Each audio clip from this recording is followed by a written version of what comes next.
Right now, somewhere in America, a 45-year-old is standing in their kitchen holding cold coffee, staring at a headline that says the average American their age is worth nearly $1 million. They look at their 401k, they look at their mortgage, they look at the loan statement they've been avoiding opening for 3 weeks, and they think, am I the failure, or is the number the lie? I have good news and bad news. The good news, the number you've been seeing is a complete statistical lie. The bad news, the real number isn't much better, and it comes with a clock attached. By the end of this video, you will know exactly where you stand, what the real benchmarks are, and the one decision that could be worth $380,000 to your retirement made before you finish your morning coffee. Here is the number that is breaking people. The average net worth for a 45 to 54-year-old in America is $975,800, almost $1 million. That number lands like a punch in the stomach. You're 45. You're doing the responsible adult things. You have some savings, maybe a house, maybe a car payment, and you are nowhere near $1 million. So either everyone else is secretly rich or something is wrong. Here's the truth. Something is wrong, but it is not you. It's one word, the word average. And that one word is mathematically designed to make you feel broke. The average net worth for your age is $975,800. The median is $247,200. That gap of $728,600 is the most important number in this entire video. Let me show you exactly why. When you calculate an average, you add everyone's net worth together and divide by the number of people. The problem? If you put Elon Musk and 9 broke people in a room, the average net worth of that room is over $20 billion. Technically true? The median is different. The median is the person standing exactly in the middle when you line everyone up from poorest to richest. That's your neighbor. That's your coworker. That's you. And the median 45-year-old in America has a net worth of $247,200. Not $1 million, not even close to $1 million. The average you keep seeing is inflated by people at the very top. It is not your scoreboard. Here is what I want you to do right now. Pause this video. Open your banking app, your 401k, your brokerage account. Add up every dollar you own. Add up your home equity if you have any. Then subtract every dollar you owe. Write down the number. I'll wait. Got your number? Good. Here is the real 2026 scoreboard for age 45 in America. Under $48,000, you are in the bottom 25%. Around $247,000, you are the median, exactly in the middle of all Americans your age. Around $680,000, you are in the top 25%. That is doing well territory. At $1.4 million, you are in the top 10%. That's the your friends think you're rich, but you never tell them tier. And if you are sitting on $8.7 million or more, you are in the top 1% at age 45. You probably have better things to do than watch this video. Thank you for being here anyway. Now, most people hear $247,000 and feel okay about it. $250,000 sounds like real money. But here's what I need you to see before we go any further. That number is hiding something devastating. Here is what almost nobody tells you when they throw these net worth numbers around. For the typical 45-year-old, 60 to 70% of their entire net worth is locked inside their house. That's it. That's the whole portfolio. Take the median 45-year-old with $247,000 in net worth. Subtract the roughly $160,000 of home equity locked inside the walls. You are left with about $87,000 for everything else. Retirement savings, investments, emergency fund, college money, the vacation you promised your family 4 years ago. That $87,000 is your entire cushion between you and disaster. And here is the part that really should make you angry. Home equity is not money, not the way people pretend it is. You cannot eat home equity. You cannot pay the electric bill with home equity. If you want to turn that equity into cash, you have exactly 3 options. Sell the house and then spend $500,000 buying a different one. Refinance and extend your mortgage until you are 78. Or take a HELOC at 9% interest, which is a bank charging you 9% to borrow your own money. There's a reason that if you strip home equity out of the numbers entirely, the national median net worth collapses by about 70%.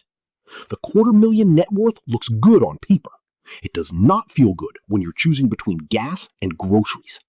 Now let's talk about the retirement account, because this is where it gets genuinely uncomfortable. Fidelity, which manages accounts for tens of millions of Americans, says by age 50, you should have 6 times your annual salary saved. 6 times. So if you earn the median household income of $117,000, you should have roughly $700,000 sitting in retirement accounts by your 50th birthday. That is the benchmark. Ready for the real number? The median 401k balance for Americans aged 45 to 54 is $60,763. Not $600,000, not $300,000, $60,000. That means the average person isn't 6 times their income, they are half a time. They are 10 times behind.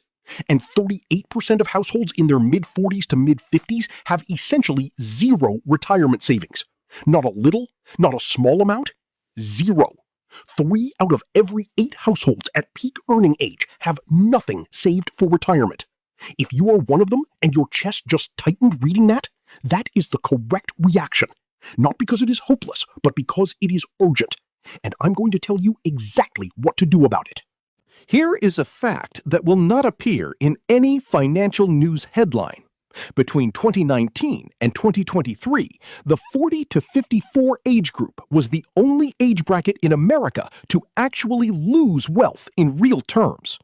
Under 40 saw their real wealth jump by 49%. People over 70 gained 15%. Your age group down 7%. And that loss happened quietly while you were just trying to survive everything else life threw at you. If you were 30 in 2012, you had cheap mortgage rates, a roaring stock market, and a decade of compounding ahead. If you were 65 in 2012, you already owned the house. You just had to wait. But if you were 35 in 2012, you just survived 2008. Your wages were barely recovering. You were probably still renting. And by the time you had enough saved to buy in around 2020 and 2021, prices had already tripled. The window to build wealth the easy way closed on your generation exactly when it was your turn to walk through it. And nobody sent a memo. Here is the important part. Today's 45-year-old is actually slightly wealthier than baby boomers were at the same age when adjusted for inflation. Dave didn't fail. The game got harder, much harder. And the benchmarks were written for a game that no longer exists. Now, let's talk about what people owe, because Gen X carries the highest total debt load of any generation in America. The average Gen Xer is sitting on $158,000 in total debt, about 50% more than the national average. They have the highest average credit card balance of any generation, about $9,600, at interest rates now averaging over 21%, which means the credit card is outpacing the 401k. Read that again slowly. And then there's the one that surprises people. Roughly 1 in 10 Gen Xers is still paying off student loans, not their own. Parent Plus loans taken out to send their kids to college at 9.08% interest plus a 4.2% origination fee. You cannot refinance them. They don't qualify for most forgiveness programs. They just sit there compounding, taken on by parents trying to give their kids what their own parents gave them. That is a financial trap dressed up as love.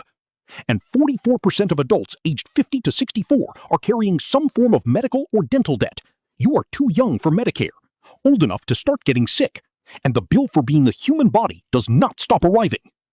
There is a word for what 54% of Americans in their 40s are currently living. They call it the sandwich generation, supporting an aging parent above, raising a child or helping an adult child below, financially squeezed from both sides simultaneously. More than 1 in 5 Americans in this age group is pulling triple duty, supporting minors, supporting adult children, and managing care for an aging parent all at once out of one paycheck. The average out-of-pocket cost of caring for an aging parent is over $7,200 per year, and 47% of American parents financially support an adult child at an average of $1,344 per month. That is $16,600 per year per kid. The current estimated cost of raising a child to age 18 is over $320,000. Childcare alone eats about 22% of a typical family's income. So when you look at the person with $62,000 in their 401k and wonder why they haven't caught up, this is why. It is structurally impossible to max out a 401k when you are simultaneously writing checks to memory care, covering rent for a 24-year-old, and buying braces for the younger one. This is not irresponsibility. This is math. You may have heard about the great wealth transfer.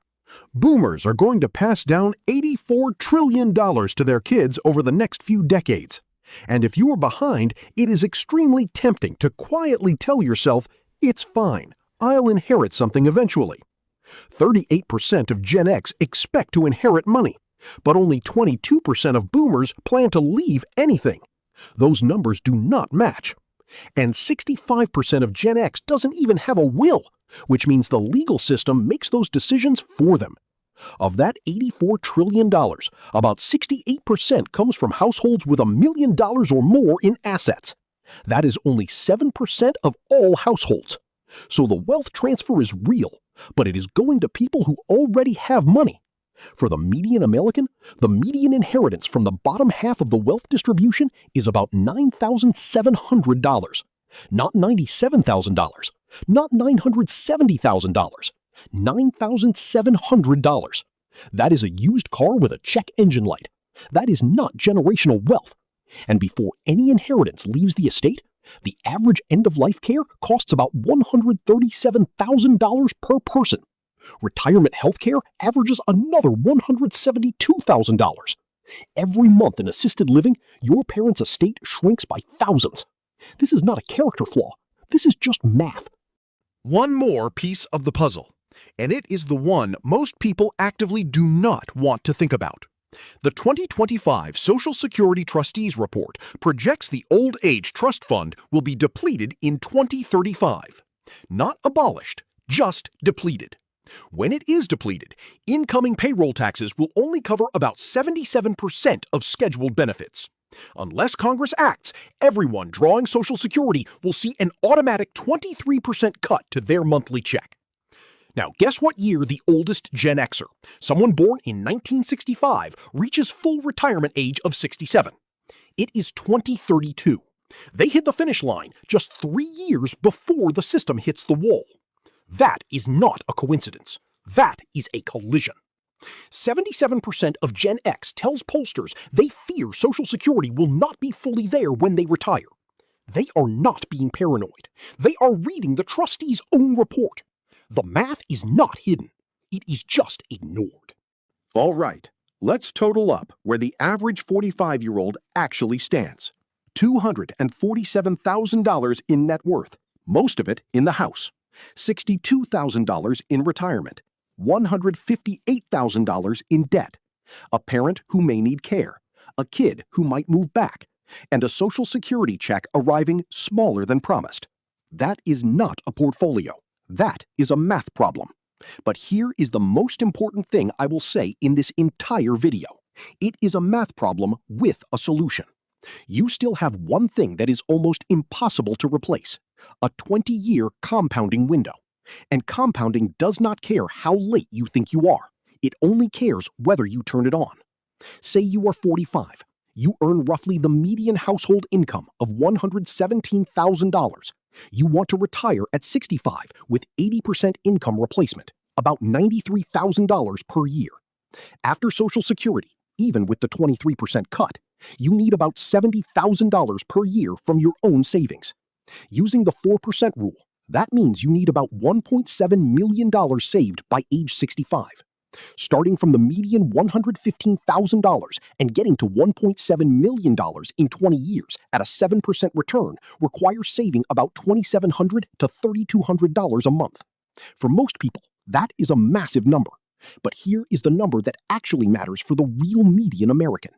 Even saving $800 to $1,000 a month starting today at age 45 gets you to $500 to $600,000 by age 65. Is that retire on a beach money? No. Is it the difference between financial security and Googling cheapest states for seniors at age 72? Absolutely yes. Here is what actually changes the outcome. Not a guru plan, not a crypto investment. One conversation with your HR department on a Monday morning in sweatpants before you finish your coffee. Step 1. Open the 401k app you have been avoiding. Bump your contribution from wherever it is to 10% if you haven't already. That is roughly $390 more per month on the median income. That one change. That one conversation. Step 2. Set up an IRA with $300 a month auto-drafted from your checking account. Done. That is the entire plan. $700 a month total. Not complicated. Not a guru course. Just turning on the compounding machine and walking away. That decision, made on a Monday morning in sweatpants before your first cup of coffee is finished, is worth approximately $380,000 by the time you retire.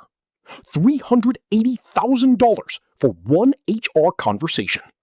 So where do you actually stand? If your number is above $247,000, you are doing better than half of America. If you are above $680,000, you are in the top quarter.